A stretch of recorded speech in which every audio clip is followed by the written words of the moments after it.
So let me ask you something. Have you ever felt something really strongly deep inside of you, like a pull, a nudge, or something that just says, you should do this?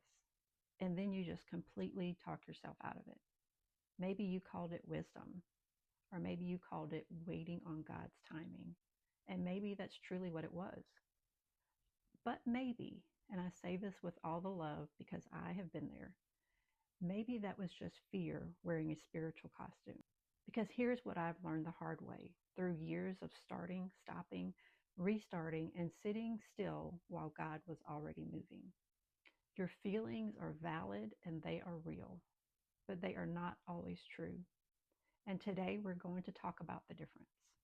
So when I was in seventh grade, I started running long distance, and eventually it earned me a full scholarship to Ole Miss, which was pretty amazing. But the most impressive part of this journey was that running taught me about the difference between what your body is screaming at you and what your body is actually capable of. And I spent years in patterns of starting and stopping MLMs, fitness programs, digital products, and every time restarting because it got hard. Not because I was weak, because I was following my feelings. But the shift came when I stopped asking, how do I feel about this? And I started asking, what did he say about this? And that shift is what Walking Faithful is all about. And it is what we're going to dig into today. So I want to give you a picture that changed how I think about this. Imagine you step outside in the morning. It is cold. The sky is gray. Everything in you says, this is going to be a bad day. But that is just a weather report. Your feelings are like weather reports also. They tell you what the conditions feel like right now. They are real data. But here is the thing about weather. You do not cancel your plans because of the forecast. You dress for it. You prepare for it. And you go anyway. Trust in the Lord with all your heart and lean not onto your own understanding. In all your ways submit to him, and he will make your path straight. Proverbs 3:5-6. You'll notice there that he does not say, lean not onto your own feelings. He says, lean not onto your own understanding. Your feelings are valid and they have weight, but they were never meant to be the compass. He was. Moses felt unqualified. He asked, who am I to go to Pharaoh? God didn't call the qualified. He qualified the called. Exodus 3:11. Gideon, he felt too small. He felt he was the least and the weakest of his clan. But God called him mighty warrior before he had done a single mighty thing. And that's from Judges 6:15. Esther, she was afraid.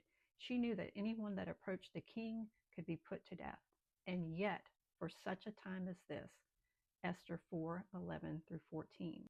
I want you to notice what all three of these have in common.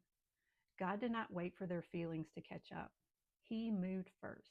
He called first. He told them to go, and their feelings were somewhere far behind them. Your calling is not waiting on your confidence.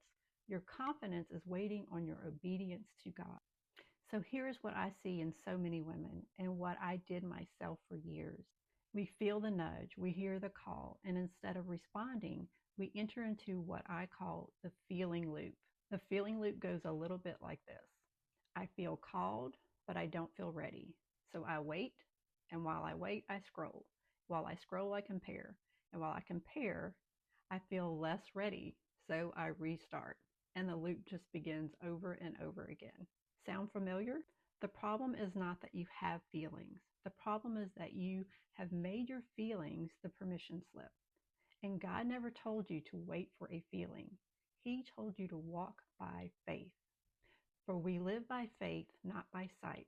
2 Corinthians 5:7. Not by sight, not by feeling, not by certainty, by faith.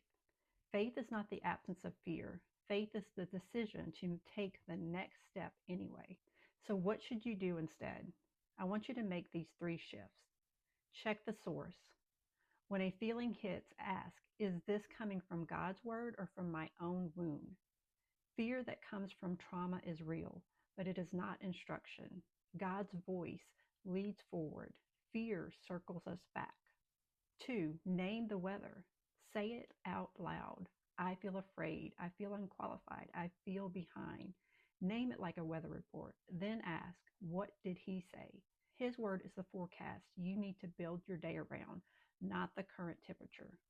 And three, take the next small step, not the leap, not the whole plan, the one step that is right in front of you. Obedience is almost never a giant act of courage.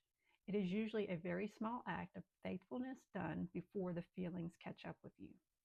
So, what was a step you almost didn't take because of feelings? For me, it was starting this channel back up. I almost didn't get started, and it's still taken me months to create my long form content here because of fear. And I want to leave you with something. In Matthew 14, Jesus said one word to Peter, come.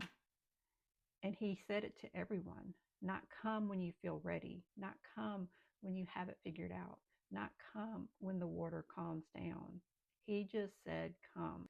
That invitation is still open today to you, to everyone, right where you are with what you have in the season you are currently in. Your feelings are real, but they are not the final word. He is the final word, and he says, come.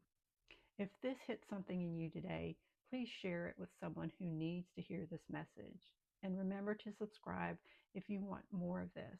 We're going to go deep in the series. Next week, we're going to talk about what to actually do when God says go and you don't feel ready to do it at all. And if you want to join a community and have other resources, you can go to my free Substack and subscribe. The link will be in the description below. And until next time, continue to walk faithfully.